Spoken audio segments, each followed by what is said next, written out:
Students, मैं doctor Renu Hutera, lecturer chemistry TPC Dausa. हम diploma first semester के अप्लाइड केमिस्ट्री के न्यू सिलेबस के अनुसार यूनिट फर्स्ट पढ़ रहे हैं। लास्ट लेक्चर में हमने इलेक्ट्रॉन के क्वांटम नंबर के बारे में पढ़ा था।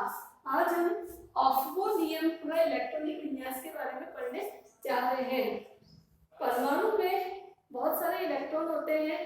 इन इलेक्ट्रॉनों का परमाणु के कोश, उपकोश व कक्षकों में वितरण होता है। तो परमाणु में इलेक्ट्रॉन किस में जाएंगे, कौन से कोश में जाएंगे, कौन से उपकोश में जाएंगे, कौन से कक्षक में जाएंगे, इन सबको जो इलेक्ट्रॉनों के वितरण की व्यवस्था है परमाणु में, उसे हम बोलते हैं इलेक्ट्रॉनिक विन्यास, इलेक्ट्रॉनिक कॉन्फ़िगरेशन।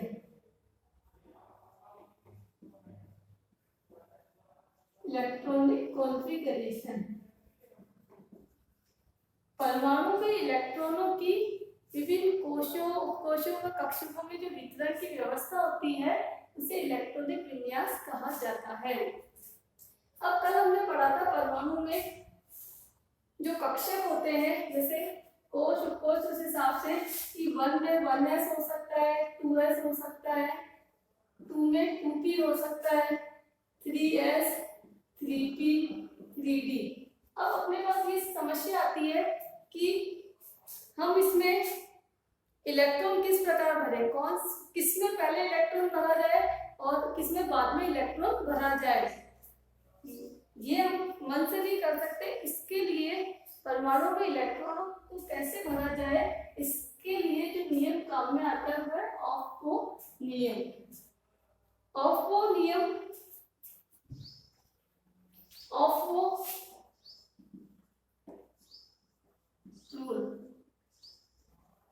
ऑफ्बो एक जर्मन वर्ड होता है।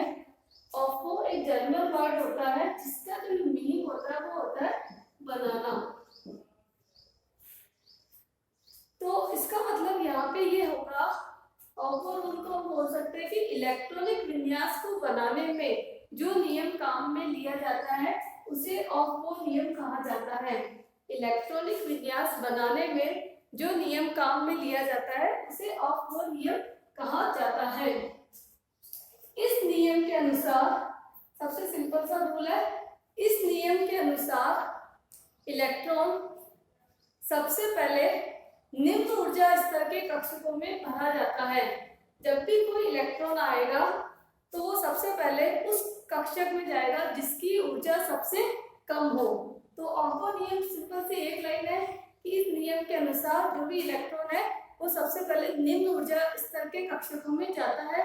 मतलब कि सबसे पहले निम्न ऊर्जा स्तर के कक्षक भरे जाएंगे और उसके बाद उससे उच्च ऊर्जा वाले कक्षक भरे जाएंगे। इस ऑफ्बो नियम तो ऑफ्बो नियम के अनुसार तो एक लाइन है कि निम्न ऊर्जा स्तर के कक्षकों में जाता है, परंतु हमको कैसे पता चलेगा कि कौन सा कक्षक निम्न ऊर्जा का है, और साथ में कुछ अलग दूसरे नियम भी फॉलो होते हैं। तो उन सबको मिला के सम्मिलित रूप से ऑफ्बो नियम कहा जाता है। दूसरे नियम होते हैं 4 नियम, उन सबको मिलाकर ऑफ्बो नियम कहा जाता है। फर्स्ट है पाउली का अपवर्जन नियम।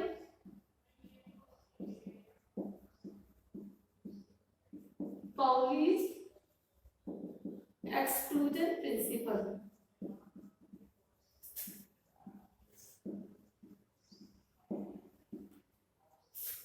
सेकंड है N+L नियम।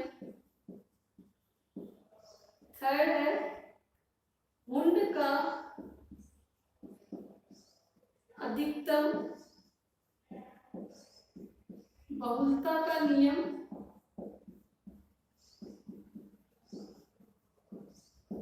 और फोर्थ जो नियम है अर्धपूरित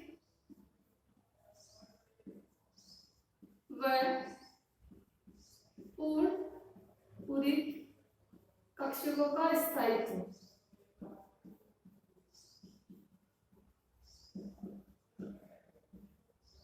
इन चारों नियमों को संयुक्त रूप से ऑफ्बो नियम कहा जाता है।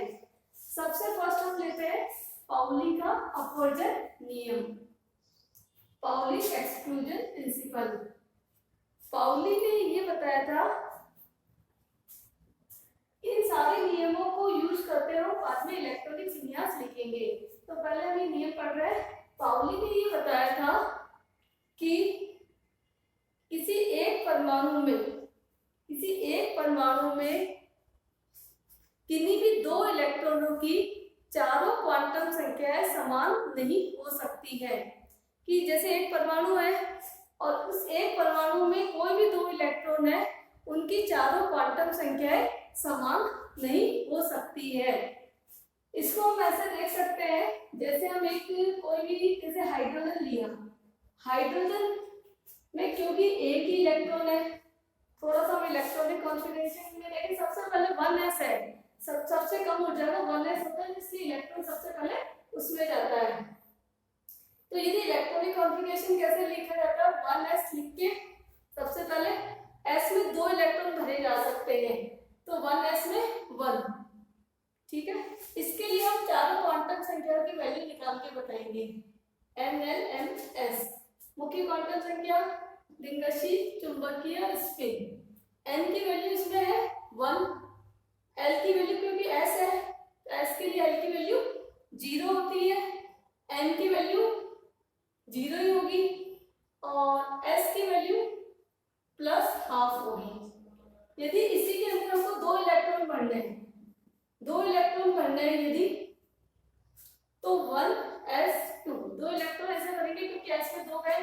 अब हम 1 क्योंकि n तो 1 है, ये l क्योंकि s ही है तो l तो 0 जाएगा और m s के लिए m 0 ही होता है और दूसरा इलेक्ट्रॉन -½ हो जाएगा। इसको हम ऐसे बता सकते हैं, एक कक्ष जो है तो एक इलेक्ट्रॉन तो ऐसा भर गया और जब इसी में दूसरा आया तो 1 और 2 हो गए। यदि हम तीसरा इलेक्ट्रॉन भरना चाहे, ये हाइड्रोजन नहीं, हीलियम हो गया, ये हीलियम हो गया। यदि हम तीसरा इलेक्ट्रॉन भरना चाहे, यदि हम चाहते हैं कि 1s3 कर दें, तो वो पॉसिबल है या नहीं है। 1s3 करेंगे तो 1s तो 0 ही रहेगा, n 0 ही रहेगा। अब हम जो तीसरा इलेक्ट्रॉन आएगा, जैसे हम चाह रहे हैं कि एक हो गया दूसरा तीसरा इलेक्ट्रॉन इस प्रकार, तो तीसरे इलेक्ट्रॉन के लिए तो +½ आएगा या -½ तो इस स्थिति में क्या हो जाएगा कि अब देखो यदि +½ रहता है तो ये दोनों की चारों क्वांटम संख्याएं सेम हो गई है, जो कि पॉसिबल नहीं है। पाउली के अपवर्जन नियम के अनुसार चारों क्वांटम संख्याएं सेम नहीं हो सकती है। इसी प्रकार यदि -½ होगा तो ये दोनों सेम हो जाएंगे। तो कुल मिला के ये दोनों तो ठीक है, परंतु क्योंकि इन दोनों में क्या है 3 सेम है, चौथी अलग है, परंतु इसमें हो गया कि या तो इसके समान हो जाएगा या इसके, तो ये इस प्रकार हम इलेक्ट्रॉन नहीं भर सकते हैं कि चारों क्वांटम संख्याएं सेम नहीं हो सकती हैं।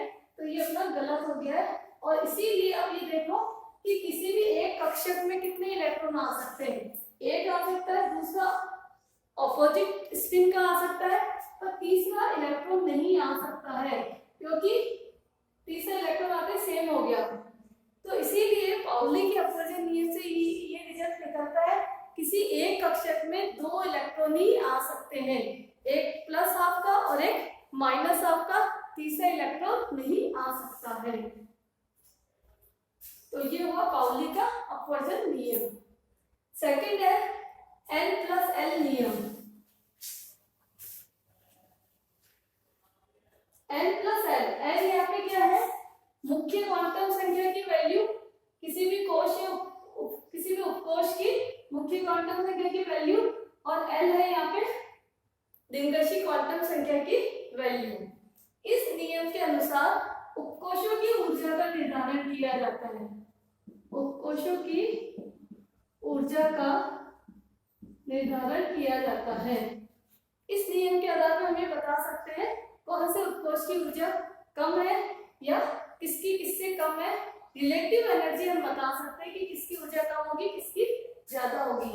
इस नियम के अनुसार उपकोष जिनके लिए N+L का मान कम होता है, उसकी ऊर्जा का मान भी कम होता है।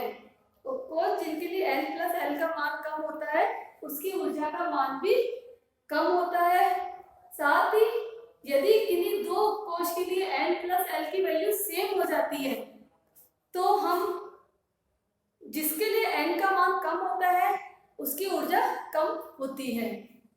इसको हम एग्जांपल लेके बताते हैं पूरा। हम पूरी ये सीरीज लेते हैं।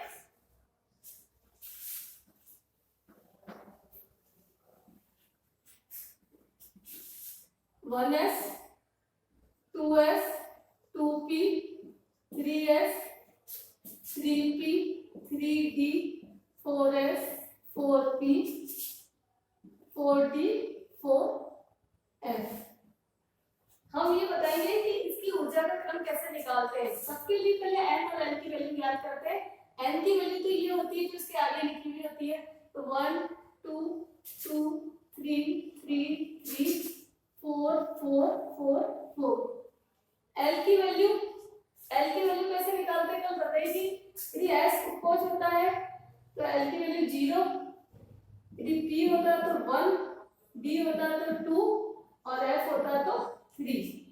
हम लिख लेंगे यहाँ पे s है तो 0 0 1 0, p है तो 1, d है तो 2, s 0 1 2 3। अब हमको इन सब में n+l की निकालनी है। n+l की, n और l की वैल्यू को ऐड करना है। तो 1 2 3 3 4 5 4 5 6 7। अब अपना जो n+l के नियम के अनुसार हम इनकी ऊर्जा का क्रम लिख सकते हैं। n+l के नियम के अनुसार जिसकी n+l उपकोश जिसके लिए n+l का मान कम होता है उसकी ऊर्जा भी कम होती है। तो सबसे कम n+l की वैल्यू है 1s की, तो 1s की ऊर्जा सबसे कम। फिर 2 मतलब 2s की उससे ज्यादा। यहाँ पे 2 आ गए 3 3, दोनों के n+l का मान 3 है। तो उसमें मैंने पहले भी बताया था कि यदि n+l का मान सेम आ जाता है तो उपकोश जिसका n का मान कम होता है उसकी ऊर्जा कम होती है। तो दोनों का n+l का मान सेम है, तो क्योंकि इसके n का मान कम है इसलिए इसकी ऊर्जा भी कम होगी। 2p, ऐसे 3s है तो 3s हो गया। अब उसके बाद में 4, ये 3 वाला ले लिया हमने, इसका भी n+l 4 है, इसका भी n+l 4 है। तो अब इसमें पहले किसका आएगा जिसका n का मान कम है, 3p। अब ये तो क्योंकि हम 3d नहीं लिख सकते क्योंकि इसका n+l 5 है, तो इसका तो नंबर बाद में आएगा। तो 3s 3p 4s। और फिर वापस हम 5 पे जाएंगे, दोनों का 5 है परंतु n का मान इसका कम है, तो 3d, फिर 4p, 6 और 7 के साथ से 4d, फिर आगे चलेगा आगे के भी आ जाएंगे। इस प्रकार उपकोशों की ऊर्जा का क्रम हम निर्धारित कर सकते हैं n+l नियम के आधार से। उसके बाद में है हुंड का अधिकतम बहुलता का नियम। हुंड का अधिकतम बहुलता का नियम, Hund's rule of maximum multiplicity. Hund's rule of maximum multiplicity.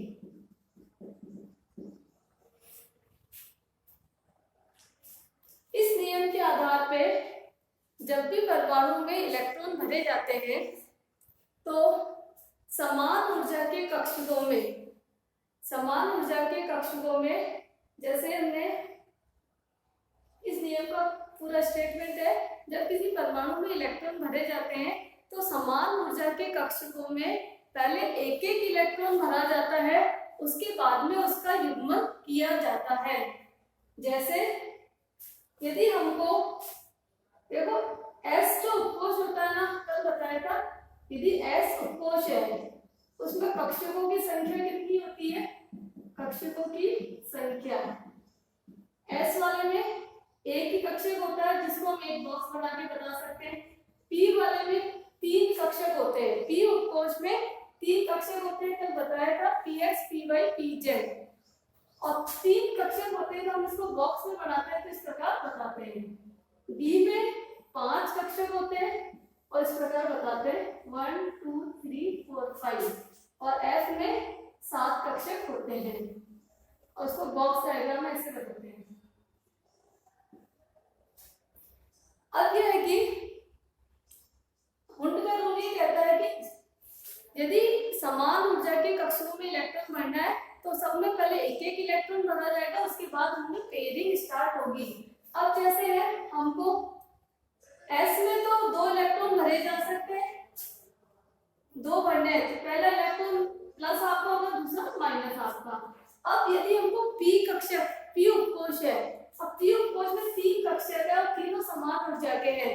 अब हमको मान लिया हमको P में 2 इलेक्ट्रॉन भरने हैं, P में 2 इलेक्ट्रॉन भरने हैं, तो P में 2 इलेक्ट्रॉन भरने का तरीका सब अलग अलग तरीके से भर सकते हैं। कोई तो ये भर सकता है कि एक इलेक्ट्रॉन ऐसा और एक इलेक्ट्रॉन ऐसा, और एक कोई दूसरा ऐसा भी भर सकता है, एक इलेक्ट्रॉन पहले में गया, एक इलेक्ट्रॉन दूसरे में। तो हुंड के नियम के हिसाब से ये गलत हो गया। हुंड के नियम के हिसाब से पहले सब में एक एक इलेक्ट्रॉन भरा जाएगा, क्योंकि जब दोनों इलेक्ट्रॉन एक साथ भर जाते हैं इसमें इसकी अस्थायी हो जाता है। तो पहले दो सब में एक एक इलेक्ट्रॉन भरे जाएंगे, उसके बाद पेयरिंग स्टार्ट होती है। तो ये गलत हो गया और ये वाला सही हो गया। यदि हमको किसी P में 4 इलेक्ट्रॉन भरने हैं, P में 4 का मतलब P में कक्षक तो 3 ही है, तो कैसे भरने की आदत होनी चाहिए 1 2 3 1 2 3 करा। अब चौथा, ये तीनों में एक एक इलेक्ट्रॉन आ गया, तो अब चौथा इलेक्ट्रॉन इस प्रकार उल्टा जाएगा। जैसे D में 4 भरना है तो D की बात आएगी तो 5 कक्षक बनाएंगे और 5 भरना है परंतु 4 ही भरना है, तो 1 2 3 4 सब में पहले एक एक भरेंगे, इक्वल डिस्ट्रीब्यूशन करेंगे, उसके बाद यदि एक्स्ट्रा है तो सब में डबल डबल भरा जाएगा। तो ये हुंड का नियम होता है। लास्ट अपना जो पॉइंट लिखा था मैंने, नियम अर्धपूरित व पूर्ण पूरित कक्षकों का स्थायित्व।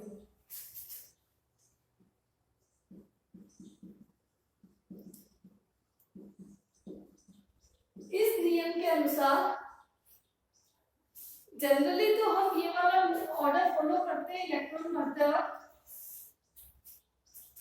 परंतु यदि कई बार ऐसी स्थिति आती है कि एक इलेक्ट्रॉन एक्स्ट्रा भरने से हाफ फिल हो सकता है। अर्धपूरित का मतलब जो भी उपकोष है वो आधा भर जाए, और पूर्ण पूरित का मतलब है जो भी उपकोष है वो पूरा भर जाए। इसका मतलब क्या होगा, जैसे S में 2 इलेक्ट्रॉन आ सकते हैं, S में 2 इलेक्ट्रॉन आ गए तो एक इलेक्ट्रॉन अर्धपूरित हो गया। P में टोटल इलेक्ट्रॉन कितने आ सकते हैं, 3 कक्षक है और एक कक्षक में 2 इलेक्ट्रॉन आते हैं, 6 इलेक्ट्रॉन, तो वो 3 इलेक्ट्रॉन भरेगा तो अर्धपूरित कहलाएगा, और 6 इलेक्ट्रॉन यदि P में भर जाएंगे पूर्ण पूरित कहलाएगा। D में जब 10 इलेक्ट्रॉन भर जाते हैं पूर्ण पूरित कहलाएगा, फुल फिल्ड कहलाएगा, और 5 इलेक्ट्रॉन भरते हैं तो अर्धपूरित कहलाएगा। तो जहाँ पे भी, ये हम एग्जांपल से बाद में देखेंगे इलेक्ट्रॉनिक विन्यास को लिखते वक्त, जहाँ पे भी पूर्ण पूरित और अर्धपूरित कक्षक आते हैं वहाँ स्थायित्व बढ़ जाता है। तो फिर हमको कोशिश ये करनी पड़ती है कि कक्षकों को इस प्रकार भरा जाए कि अर्धपूरित विन्यास बन जाए या पूर्ण पूरित विन्यास बन जाए। तो आज हमने ऑक्टो नियम के बारे में पढ़ा है और आज का लेक्चर अपना यही कंप्लीट होता है। Thank you.